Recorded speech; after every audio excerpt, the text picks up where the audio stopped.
ഇതൊരു ഇതിനകത്ത് അഴിമതി അല്ല നടന്നത്. ആക്ച്വലി ഈ പറയുന്ന വിഷയം സോളാർ കേസ് അഴിമതി കേസ് എന്ന് പറയാൻ പോലും ഒരു യോഗ്യതയില്ല. കാര്യം ഇതിന് ₹1 പോലും നമ്മൾ ഗവൺമെന്റിന്റെ എമൗണ്ട് ഒരു വ്യക്തിക്കോ അല്ലെങ്കിൽ ഒരു സ്ഥാപനത്തിനോ ടീം സോളാർ എന്ന് പറയുന്ന കമ്പനി വഴി പോയിട്ടില്ല.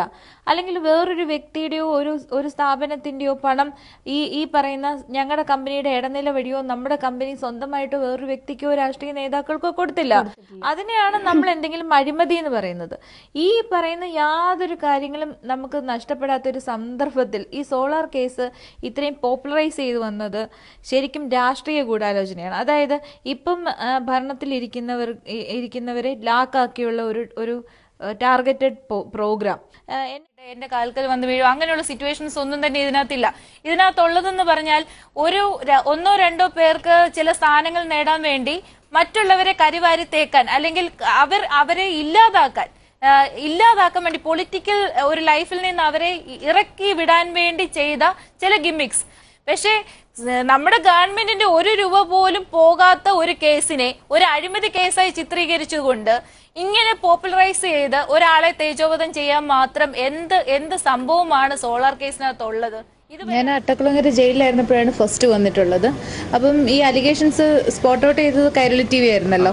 അപ്പം കൈരളി TVയുടെ ഒരു റിപ്പോർട്ടർ വഴിയിട്ടാണ് ഫസ്റ്റ് എനിക്ക് ഇങ്ങനൊരു ഇത് കിട്ടിയത്. അതായത് ഇതുപോലെ പിന്നെ ഗവൺമെന്റിനെതിരായിട്ട് കുറച്ച് അലിഗേഷൻസ് ഉണ്ടെന്ന് അവർ പറയാണ്.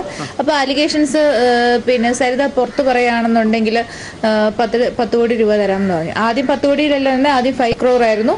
പിന്നെ അപ്പൊ ഞാൻ അതിനെപ്പറ്റി റെസ്പോണ്ട് ചെയ്തിരുന്നില്ല. ആ കാലത്ത് ഒരു പത്രക്കാരോട് ഒന്നും ഞാൻ റെസ്പോണ്ട് ചെയ്യാത്തതുകൊണ്ട് ഞാനൊന്നും സംസാരിച്ചിരുന്നില്ല. അതിനുശേഷം EP ജയരാജൻ പിന്നെ ഫെനി ബാലകൃഷ്ണനെ കോണ്ടാക്ട് ചെയ്തിട്ട് ഇതുപോലെ പൈസ വാഗ്ദാനം ചെയ്യും, ഉമ്മൻചാണ്ടി സാറിനെ എതിരെ അലിഗേഷൻ പറയുകയാണെന്നുണ്ടെങ്കിൽ പിന്നെ വേണ്ടത്ര സാമ്പത്തിക സഹായവും അതേപോലെ തന്നെ പിന്നെ കേസുകൾ തീർക്കാൻ ഹെൽപ്പ് ചെയ്യാമെന്ന് പറഞ്ഞു. അപ്പം ഫെനി എന്നോട് അതിനെപ്പറ്റി സംസാരിച്ചപ്പോൾ ഞാൻ പറഞ്ഞു അത് റെഡിക്കുലസ് ആയിട്ടുള്ള ഒരു കാര്യമാണ് സംസാരിക്കുന്നത്. കാര്യം ഗവൺമെന്റിനെതിരെ സോളാർ സമരം കൊണ്ടുവന്ന വ്യക്തി യഥാർത്ഥത്തിൽ ഗവൺമെന്റിന് ₹1 പോലും നഷ്ടപ്പെടാത്തൊരു കേസാണ് സോളാർ എന്നുള്ളത് വ്യക്തമായിട്ട് എല്ലാവർക്കും.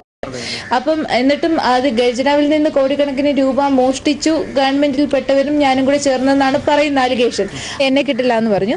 സെക്കൻഡ് വന്നിട്ട് ഭരണം മാറ്റാൻ വേണ്ടിയിട്ട് അപ്പോഴും ഈ ഓഫർ തന്നെ സ്റ്റിൽ പെൻഡിങ് ആണെന്ന് പറഞ്ഞു. അതിനൊരു താല്പര്യം ഇല്ലാത്തതുകൊണ്ട് ഞാൻ റെസ്പോണ്ട് ചെയ്തില്ല. പറഞ്ഞാൽ ശരിക്കും എന്നേക്കാൾ കൂടുതൽ നിങ്ങൾ ടോർച്ചർ ചെയ്തത് ഉമ്മൻചാണ്ടിയാണെന്ന് പറയും. നിങ്ങളെന്ന് പറഞ്ഞാൽ പബ്ലിക്കിനെയാണ് ഉദ്ദേശിച്ചത് കേട്ടോ, ഒരിക്കലും ഒരാളെ അല്ല. ഏറ്റവും കൂടുതൽ ക്രൂശിക്കപ്പെട്ടത് ഉമ്മൻചാണ്ടി സാറ്. വെറും കാരണമില്ലാതെ കുറെ കാര്യങ്ങളിൽ പുള്ളിയെ വലിച്ചഴിച്ചു.